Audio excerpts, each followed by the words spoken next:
नमस्कार, मैं डॉक्टर सीमा Sharma SS Sanskrit classes में आपका स्वागत करती हूँ। नीति शतक हम कर रहे हैं। नीति शतक के लिए अगले श्लोक करते हैं। जयंती ते सुकृतिनो रस सिद्धा कवीश्वरा न अस्ति येषाम यशः काये जरा मरण जम भयम।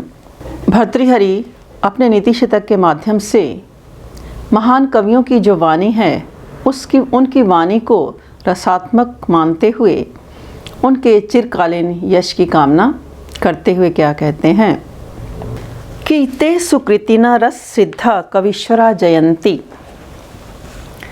किस प्रकार वे पुण्यशाली, अत्यंत पुण्यशाली, रस वर्णन में निपुण इस प्रकार के महाकवि जयंती विजय को प्राप्त करें, सदा ही विजय को प्राप्त करने वाले बने।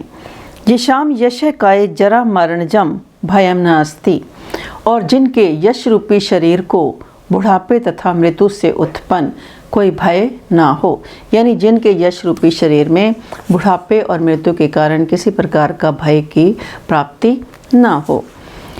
तो अर्थात भर्तृहरि का कहने का अभिप्राय ये है कि सरस कविता करने वाले कवीश्वर संसार में सबसे अधिक सर्वोत्कृष्ट माने जाते हैं। यानी सरस कविता करने वाले जो कवि हैं वो संसार में क्या हैं, सर्वश्रेष्ठ हैं, और उनके यश का कभी नाश नहीं होता, और वे जरा मरण आदि दुख से भी नितांत स्वतंत्र और निर्भय होते हैं। यानी उनके यश का कभी क्या है, समाप्ति नहीं होती। यानी मनुष्य एक अच्छे कर्म करने वाला जो मनुष्य है, मनुष्य मृत्यु को प्राप्त हो जाता है, परंतु उसके अंदर जो मानवता है वो कभी भी समाप्त नहीं होती है। तो यहाँ पर भर्तृहरि के द्वारा इस श्लोक के माध्यम से विस्तृत कवियों के लिए एक विस्तृत यश की कामना की गई है। और इस श्लोक में अनुष्टुप छंद है। अनुष्टुप छंद का लक्षण क्या है? श्लोके षष्ठम गुरुज्ञम सर्वत्र लघु पंचमम द्विचतुष्पाद्यो हरस्वम सप्तमम दीर्घम अन्यो। यानी इसके चार जो पंक्तियां हैं, चार चरण होते हैं। प्रत्येक चरण का छठा वर्ण गुरु होता है, पांचवा लघु होता है, दूसरी और चौथी पंक्ति में सातवां वर्ण हरस्व होता है, और पहली और तीसरी में दीर्घ होता है। तो अगला श्लोक करते हैं। शुद्ध श्याम अपि जरा कृशो अपि शिथिल प्रायो अपि कष्टाम दशाम अपन्नो अपि विपन्न दिधीतिरपि प्राणेषु नश्यत्सु अपि मत इभेन्द्र विभिन्न कुंभ पिशित ग्रासै एक बद्ध सप्रिय किम जीर्णम तृणम अतति मान महताम अग्रसरः केसरी। तो यहाँ पर भर्तृहरि मानो जो सम्मानी मनुष्य हैं, कृच्छ अवस्थाम उपगतो अपि स्वमहत्व अपहारणीम दीनानहीनाम व दशाम न अवलंबिते इति सिंह उदाहरणेन दर्शयति। तो यहाँ पर भर्तृहरि ने जो स्वाभिमानी सिंह है कि व्याकुल और दुखी अवस्था में भी अपने स्वाभिमान को नहीं छोड़ता है, यानी जिसका जो करैक्टर बन जाता है, चरित्र बन जाता है, जिसकी जो प्रकृति बन जाती है, वो उस किसी भी अवस्था में रह करके अपने स्वाभिमान को छोड़ने वाला नहीं होता है।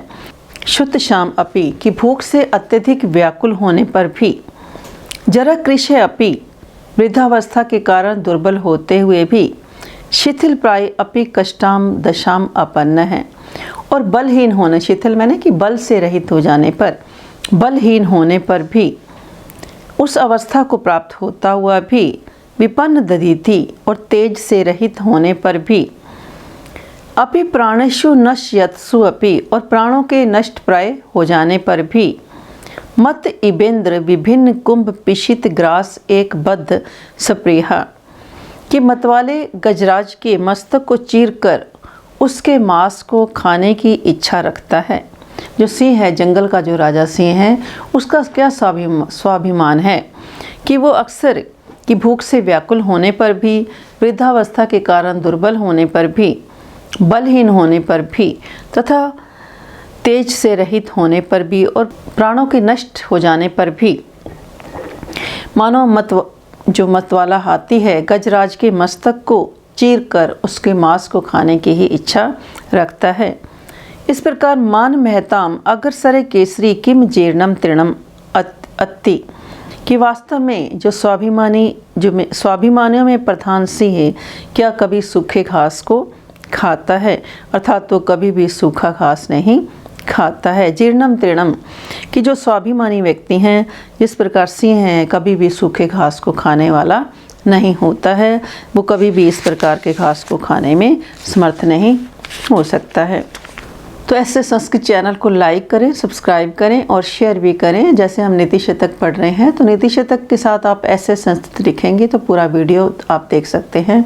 और साथ में मैंने प्लेलिस्ट में बहुत सारे वीडियो डाले हुए हैं, उन वीडियो को भी आप वहां जाकर के देख सकते हैं। जैसे संधि, समास, कारक, छंद, माहेश्वर सूत्र, जो भी आप देखना चाहते हैं प्लेलिस्ट में जाकर के देख सकते हैं। और यदि आपकी कोई वीडियो की डिमांड है तो आप डिमांड को भी कमेंट बॉक्स में जाकर के लिख सकते हैं। तो क्या कहते हैं भर्तृहरि इस श्लोक के माध्यम से कि स्वाभिमान सिंह व्याकुल दुखी अवस्था में भी अपने स्वाभिमान को नहीं छोड़ता है। यानी जो स्वाभिमान व्यक्ति होता है, चाहे वो भूख से व्याकुल हो जाए, मरण अवस्था को प्राप्त हो जाए, परंतु वो अपने स्वाभिमान को नहीं छोड़ता है। यानी भूख से व्याकुल, बुढ़ापे के कारण दुर्बल, बलहीन, कष्ट वाली दशा को प्राप्त, कांति से रहित, मस्त गजराज के फाड़े हुए मस्तक को ही खाने की इच्छा रखने वाला, वे बड़े बड़े सम्मानित में अग्रगण्य केसरी क्या सूखा तृण खा सकता है, अर्थात कभी भी वो सूखे तृण को खाने की इच्छा नहीं रखता है।